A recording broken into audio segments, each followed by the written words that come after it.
তাতি ফরহাদ মজহার আলেমদের হুমকি দেয় সে দেখে নিবে। আমিও বলেছি ফরহাদ আমরাও দেখে নিব। যে তৌহিদি জনতাকে ভয় পাও তারা যদি খেপে যায়, তোমার মতো ফরহাদের দাড়িগুলো কোদাল দিয়ে চেষে জুতা পেটা করে বাংলাদেশ থেকে বের করে দিবে বাংলাদেশের মুসলমান।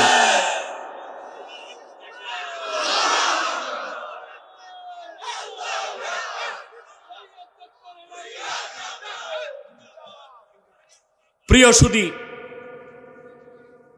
টকশোতে যে ফরহাদ আমাকে বলে আমাকে সরকার গ্রেফতার করে না কেন? কালকে না পরশু এক টকশোতে যে বলে সে যে আব্বাসী মৃত্যুদণ্ড চায়, তা গ্রেফতার করে না কেন সরকার? তা আমাকে 16 বছর গ্রেফতার করে নাই কেন? চুরি করে জেলে যাওয়া আর ইসলামের পক্ষে কাজ করে জেলে যাওয়া পার্থক্য আছে। পয়গম্বর ইউসুফও জেল খেটেছেন, মুসলমান জেলকে ভয় পায় না। তবে কে জেলে যাবে আর কে যাবে না, কার ফাঁসি হবে হবে না, ফয়সালা জমিনে হয় না আসমানে হয়। 16 বছর তো যাই নাই, নিতে পারে নাই, চেষ্টা তো করছে। এখন কেউ চেষ্টা করতে পারে, নিতেও পারে, তাতে আমি বিচলিত নই। কিন্তু আল্লাহ তার হাবিবের শানের খেলাফ কোনো বক্তব্যকে আমি মেনে নিব না।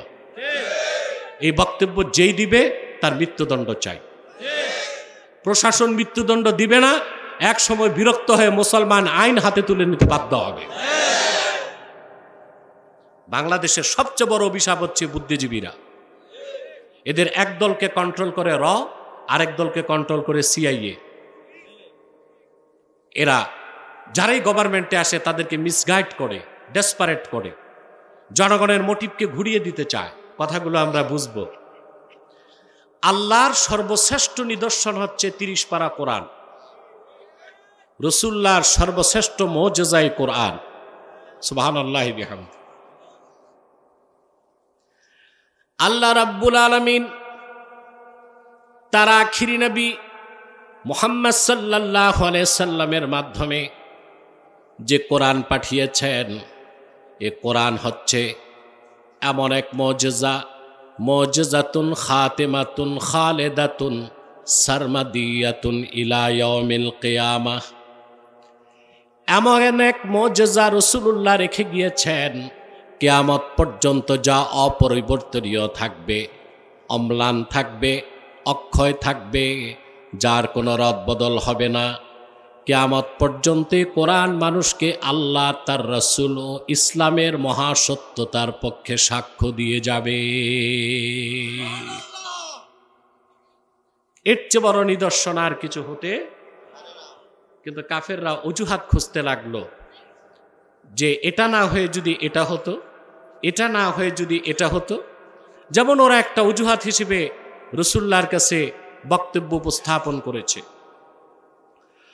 ওয়ালাউ আন্না কুরআনান সুয়িরাত বিহিল জিবালু আও কুত্তিআত বিহিল আরদু আও কুল্লিমা বিহিল মাউতা বাল লিল্লাহিল আমরু জামিআ।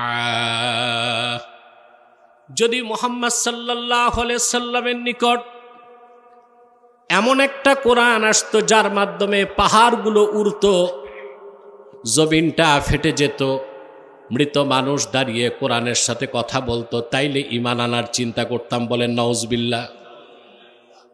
আল্লাহ বলেন বাল লিল্লাহিল আমরু জামিআ। এই সব কাজ তো আল্লাহর ইখতিয়ারভুক্ত, কিন্তু হেদায়েত না থাকলে নিদর্শন দেখার মাধ্যমে কেউ ঈমান আনতে পারে না। কারণ সবচেয়ে বড় নিদর্শন হচ্ছে কোরআন। এই কোরআন দেখার পর যারা ঈমান আনে নাই, ওরা যত নিদর্শন দেখতে চায় সব যদি আল্লাহ দেখান, তারা ঈমান। আল্লাহ রাব্বুল আলামিন বলেন ইন্নাল্লাযীনা হাক্কাত আলাইহিম কালিমাতু রাব্বিকা লা ইউমিনুন ওয়ালাউ জাআতহুম কুল্লু আয়াতিন হাত্তা حتى يروا العذاب الأليم মুহাম্মদ সাল্লাল্লাহু আলাইহি ওয়াসাল্লাম আপনার রবের পক্ষ থেকে চূড়ান্ত সিদ্ধান্ত হয়ে গেছে যাদের ব্যাপারে তারা ঈমান আনবে না, যদি তাদের সামনে তাদের প্রত্যাশিত সকল নিদর্শন এনে হাজির করা হয় তারপরও তারা ঈমান আনবে না। কারণ হেদায়েত হচ্ছে আল্লাহর হাতে, নিদর্শন দেখার মাধ্যমে চাইলেই কেউ হেদায়েত পেতে পারে। কাফেরদের প্রশ্নের জবাবে আল্লাহ তাআলা অন্যত্র বলেন, ওয়ালাউ আন্নানা নাযালনা ইলাইহিমুল মালাইকাতা ওয়া কাল্লামাহুমুল মাউতা وحشرنا عليهم كل شيء قبلا ما كانوا ليؤمنوا إلا أن يشاء الله ولكن أكثرهم يجهلون আল্লাহ পাক বলেন, আমি না বললাম আওয়াজগুলো বন্ধ করতে বাজারে, হাঁটাহাঁটি বন্ধ করেন, যে বসার বসেন, আর যার বদকিসমত চলে যান, শৃঙ্খলা নষ্ট করবেন না। মেলা দোকান বাজার এগুলো দূরে দিতে হয়, এত কাছে হয় না। কষ্ট হচ্ছে আপনাদের? আমি তো রাতে প্রোগ্রাম ভিতরে করি না, এখানেও দিনে আসছি 2 বার, ঠিক না? রাতে 1 বার আসছি, দিনে 2 বার আসছি। হ্যাঁ হ্যাঁ, আপনাদের কমিটির গো ধরা ভাব, রাতে আসতেই হয়। রাতে তো আমার সিকিউরিটি থ্রেট থাকে, তারা কষ্ট করছে, আমাকে সেই দাউদকান্দি থেকে নিয়ে এসেছে, আলহামদুলিল্লাহ কমিটমেন্ট রক্ষা করছে। যাওয়ার সময় কি করে জানি না, আল্লাহ কবুল করুন। আমি আল্লাহ ছাড়া কাউকে ভয় পাই না, কারণ আমি মৃত্যুকেই ভয় পাই না। এগুলো হচ্ছে সিস্টেম, রুলস রেগুলেশন, এটা রক্ষা করতে হয়। এটা রক্ষা না করলে আর শাহাদাত নসিব হয় না, আত্মহত্যা হয়। সেজন্য এগুলো নিয়ম কানুন, সিকিউরিটি মেনটেন এগুলো করতে হয়। কথা বুঝতে পারছেন? আমার আগে শত্রু ছিল এক জাতীয়, এখন শত্রু আরেক জাতীয়। আগে ছিল ভারতের দালালরা আমার শত্রু, এখন হচ্ছে পশ্চিমার দালালরা আমার শত্রু। আমি চাই বাংলাদেশ দালাল মুক্ত হোক। কোন পরাশক্তি, ধরাশক্তি, অপশক্তির দালালি করে বাংলাদেশের রাজনীতি চলবে না। এটা তো আমার পলিটিক্যাল থিসিস, এর বেশি তো কিছু বলি না, ঠিক কিনা? আল্লাহর দ্বীনের স্বার্থে আমি কাজ চাই, কোনো ধরনের পলিটিক্যাল ইন্টেনশন আমার নেই, আলহামদুলিল্লাহ। চাইলে আমিও এবার নিতে পারতাম বড় দল থেকে কোনো একটা আসন, বাট আমার এই দিকে কোনো দৃষ্টি নাই। কথা বুঝতে পারছেন? প্রিয় সুধী, আল্লাহ পাক বলেন কাফেররা ঈমান আনবে না, হেদায়েত নাই। নিদর্শন যত আছে সব যদি আমি তাদেরকে দেখাই, ঈমান। আল্লাহ বলেন আমি যদি কাফেরদের সামনে আকাশ থেকে ফেরেশতা নামাই, আর মৃতরা উঠে যদি তাদের সাথে কথা বলে, ওরা যা দেখতে চায় সব দেখাই, তারপরও তারা আল্লাহ যাদেরকে চান তারা ছাড়া বাকিরা ঈমান আনতে পারে।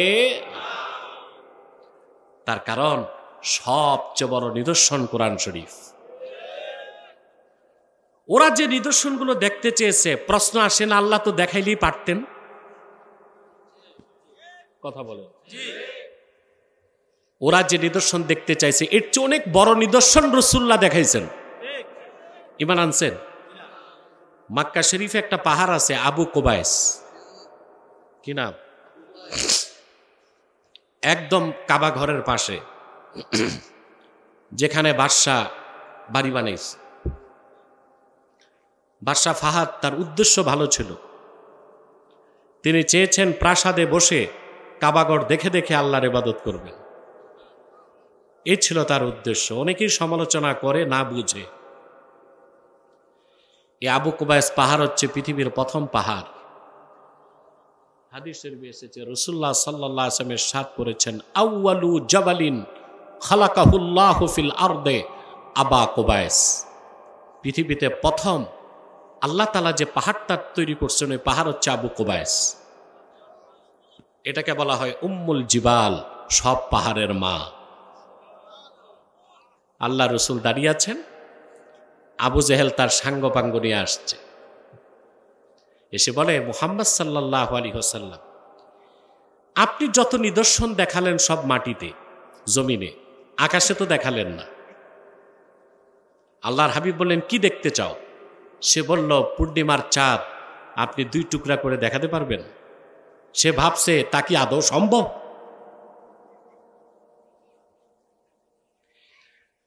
কোরআন সাক্ষ্য দেয়, আল্লাহর হাবিব শাহাদাত আঙ্গুলি দিয়ে আঙ্গুল ইশারা করলেন, পূর্ণিমার চাঁদটা 2 টুকরা হয়ে আবু কুবাইস পাহাড়ের 2 পাশে সরে গেল।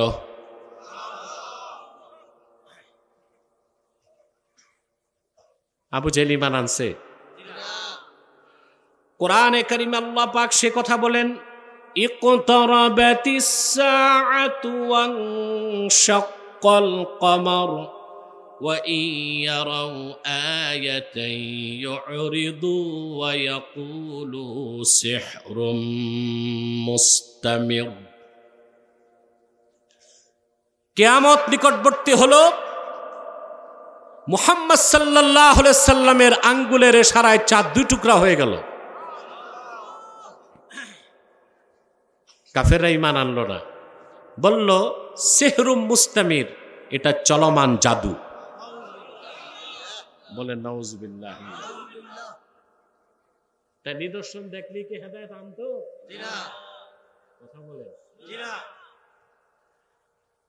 কাফেররা আশ্চর্য হয়ে বলল, মুহাম্মদ সাল্লাল্লাহু আলাইহি ওয়াসাল্লাম যা দেখালেন তা তো জাদু হতে পারে না। আসো আমরা একটা পরীক্ষা করি, যদি এটা জাদু হয়ে থাকে, আমরাই দেখেছি, আরবের বাইরের কেউ দেখবে না, আর যদি এটা নিদর্শন হয় তো সবাই দেখবে। ওরা দলে দলে বিভক্ত হয়ে চতুর্দিক কাফেলা পাঠায় দিল। কেউ শাম থেকে আসতেছে, কেউ দামেস্ক থেকে, কেউ ইয়ামান থেকে, কেউ মিশর থেকে। যাকেই তারা জিজ্ঞেস করেছে তারাই বলেছে, আমরা সুস্পষ্টভাবে অবলোকন করেছি, রাতের বেলা পূর্ণিমার চাঁদ 2 টুকরা হয়ে 2 পাশে সরে গেছে, আবার দীর্ঘক্ষণ পর তা জোড়া লেগে গেছে, আমরা তা জেগে জেগে দিব্য চোখে দেখেছি। তারপরও কাফেররা ঈমান আনে। শুধু আরবের লোকজন দেখে নাই, আল্লামা সৈয়দ আনোয়ার কাশ্মীরি রাহিমাহুল্লাহ, বুখারী শরীফের যে সরাতার ফাইজুল বারি, সেখানে একটা তথ্য এসেছে। সৈয়দ আনোয়ার কাশ্মীরি লেখেন, কদ শাহাদাহু রাজুলুম মিনাল হিন্দে ইসমুহু ভোলরাজ। আল্লাহর হাবিব যখন মক্কায় চাঁদকে 2 টুকরা করে দেখালেন, আরবের মাটি থেকে হাজার হাজার মাইল দূরে ভারতের ভূপালের রাজা ভোলরাজ নিজ চোখে তা দেখতে পেয়েছে। আপনার কি ঘুমাচ্ছেন নাকি? না শুনতেছেন? সে অত্যাশ্চর্য হয়ে গেছে। সকালবেলা যত জ্যোতিষ, ধর্মগুরু, পণ্ডিত ডাকছে, দেখে বলল, গত রাতে দেখলাম পূর্ণিমার চাঁদটা 2 টুকরা হয়ে গেছে, কিছুক্ষণ পর জোড়া লাগছে, কি দেখলাম? পণ্ডিতরা বলল, স্বপ্ন দেখছেন? বলে না, দিব্য জেগে জেগে দেখেছি। বলে আমাদেরকে একটু সময় দেন। ওরা কিছু সময় পর বলল, যা দেখছেন সত্য দেখছেন। বলে তার মানে? বলে আমাদের ধর্মগ্রন্থ উল্লেখ আছে, গোটা বিশ্ব মানবতার কল্যাণে মুক্তির জন্য যিনি আল্লাহর পক্ষ থেকে মহাকাণ্ডারী হিসেবে আসবেন, আখিরি নবী মুহাম্মদ সাল্লাল্লাহু আলাইহি ওয়াসাল্লাম। মক্কায় তিনি আসবেন, তিনি চলে এসেছেন। কাফেরদের চ্যালেঞ্জের মোকাবেলায় তিনি চাঁদকে 2 টুকরা করবেন। গত রাতে সেই ঘটনা ঘটেছে, আপনি তা চোখে দেখতে পেয়েছেন। আল্লামা কাশ্মীরি এর বেশি উল্লেখ করেন নাই, অন্য ইতিহাস সাক্ষ্য দেয় হিন্দু রাজা ভোলরাজ সব পরিবারে হিন্দুস্তান ছেড়ে আরবে চলে গেল, আল্লাহর হাবিবের কাছে ঈমান এনে মুসলমান হয়ে গেল। বলেন সুবহানাল্লাহ। কিন্তু এত বড় নিদর্শন আবু জাহেল রাসূলুল্লাহর পাশে দাঁড়িয়ে থেকে দেখার পরও ঈমান কেন? কুল ইন্নাল্লাহা ইউদিল্লু মান ইয়াশা ওয়া ইয়াহদি ইলাইহি মান আনাব। মুহাম্মদ সাল্লাল্লাহু আলাইহি ওয়াসাল্লাম আপনি বলুন, আল্লাহ যাকে ইচ্ছা তাকে আপন রহমত থেকে সরিয়ে দেন, তখন সে পথভ্রষ্ট হয়ে যায়। আর যে বিনয়ের সাথে এগিয়ে আসে, আল্লাহ তাকে হেদায়েত দিয়া রহমতের কোলে টেনে নেন। বলেন সুবহানাল্লাহ। কথাগুলো বুঝতেছেন? হেদায়েত কার হাতে? আপনারা জানেন পৃথিবীর ইতিহাসে একটা বড় ঘটনা চন্দ্র বিজয়, ঠিক না? 70-এর দশকে যখন রাশিয়া আর আমেরিকাতে শীতল যুদ্ধ চলছিল, কোল্ড ওয়ার, তখন রাশিয়া চেষ্টা করছিল কার আগে কে চাঁদে যাবে। ভাগ্যক্রমে আমেরিকার 3 জন বিজ্ঞানী মহাকাশচারী চাঁদে অবতরণ করেছে। শুনছেন না? এর মধ্যে একজন ছিল নীল আর্মস্ট্রং। চাঁদ থেকে ঘুরে এসে সে মিশরে গিয়েছিল সফরে। মিশরের আজহার বিশ্ববিদ্যালয়ে ঘুরতে যে সে আজান শুনছে। আজান শুনে বললে, এটা কিসের আওয়াজ? বলে, এটা মুসলমানদের নামাজে ডাকার আওয়াজ। বলে, এই আওয়াজ তো আমি চাঁদের মাটিতে পেয়েছি। শুধু তাই না, তারা দেখেছে চাঁদের মাঝখানে ফাটলের দাগ। রাসূলুল্লাহ যে 2 টুকরা করেছিলেন, জোড়া লাগার পর দাগ এখনো রয়ে গেছে। যখন ইহুদিরা দেখলো চন্দ্র বিজয় তা আমাদের হয় না, এটা মুসলমানের বিজয়, তারা তখন একটা বই লিখে ফেললো, we never went to the moon. আমরা কখনোই চাঁদে যাই নাই। নাউজুবিল্লাহ বলবেন না? ইহুদিরা, কাফেররা কত বড় মিথ্যাচার হইতে পারে। চাঁদে রকেট গিয়েছে, 3 জন বিজ্ঞানী নেমেছে। তৎকালে নাসা কর্তৃক প্রচারিত এই সংবাদটি 70 কোটি মানুষ লাইভে দেখেছে। কত কোটি মানুষ? এটা 70 দশকের কথা, 69 সালে 70 কোটি মানুষ লাইভে দেখছে রকেট চাঁদে গেছে, নভোচারীরা নামছে। কিন্তু যখন ইসলামের বিজয়ের কথা আসে, তখন তারা সব ভুলে গেছে, বই লিখে ফেলছে, we never went to the moon. আমরা কখনো চাঁদে যাই নাই। আগে কি দেখাইছো? তোমাদের কোনটা মানবো, আগেরটা না এইটা? আমি বুঝাতে চাইলাম ভাইয়েরা, নিদর্শন দেখলেই মুসলমান হওয়া যায় না, ঈমান আনা যায় না। রাসূলুল্লাহ সর্বশ্রেষ্ঠ নিদর্শন আল্লাহর কুদরত, 30 পারা কোরআন। এর চেয়ে বড় কোনো নিদর্শন নাই। এই কোরআন কারীম দেখার পরও কাফেরেরা ঈমান আনে নাই। কেন? আল্লাহ বলেছেন, কুল ইন্নাল্লাহা ইউদিল্লু মান ইয়াশাউ ওয়া ইয়াহদি ইলাইহি মান আনাব। প্রিয় হাবিব মুহাম্মদ সাল্লাল্লাহু আলাইহি ওয়াসাল্লাম আপনি বলুন, নিশ্চয় আল্লাহ যাকে ইচ্ছা তাকে পথভ্রষ্ট করেন, আর যে ব্যক্তি বিনয়ের সাথে এগিয়ে আসে আল্লাহর দিকে, আল্লাহ তাকে হেদায়েত দিয়া হেদায়েতের শেষ মঞ্জিলে পৌঁছায় দেন।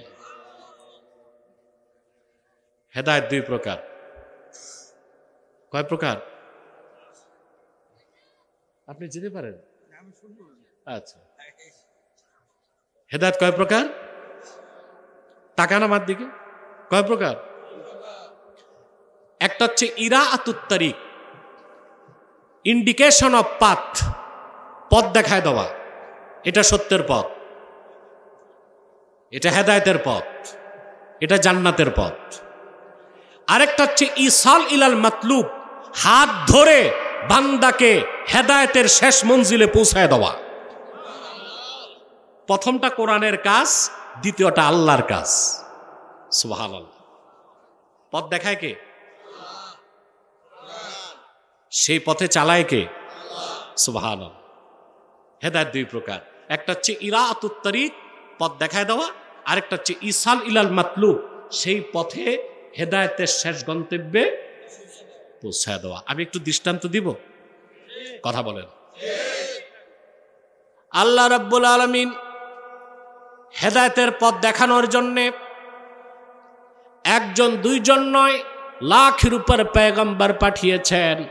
যুগে যুগে যারা মানুষকে সত্যের পথ দেখিয়েছেন, হেদায়েত করেছেন, সবার শেষে এসেছেন আজ থেকে প্রায় ১৫০০ বছর আগে আখিরি নবী, নবীগণের মাথার তাজ মুহাম্মদ মুস্তাফা সাল্লাল্লাহু আলাইহি ওয়াসাল্লাম, যিনি গোটা মানব জাতিকে হেদায়েতের চূড়ান্ত পথ দেখায় দিয়েছেন।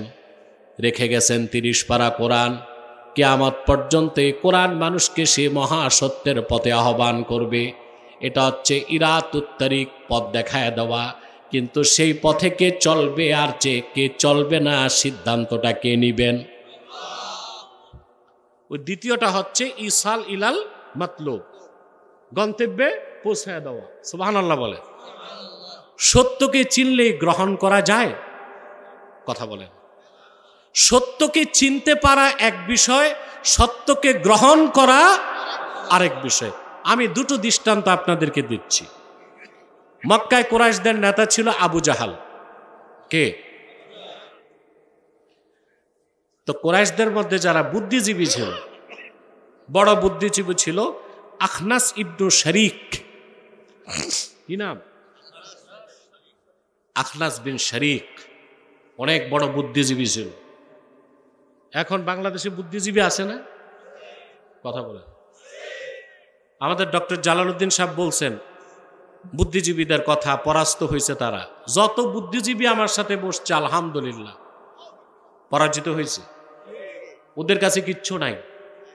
মাথা যে দেখেন টাক মাথা, বাইরেও খালি ভিতরেও খালি।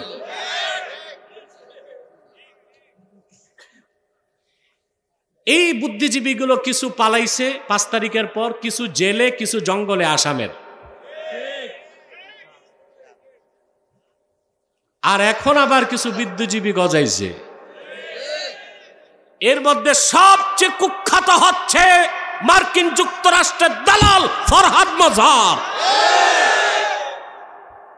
লালনদের পক্ষ নিস, লালনের পক্ষ নিস, বাউলদের পক্ষে। বাউল মানি তো ফাউল। তারা তো ইসলাম বিশ্বাস করে না, তারা লালনের ধর্ম বিশ্বাস করে। এক কুখ্যাত বাউল গান গাইতে যে আল্লাহর শানে বেয়াদবি করেছে, শরীয়ত মোতাবেক তার শাস্তি মৃত্যুদণ্ড। তা তো হয় নাই, জেলে নিছে,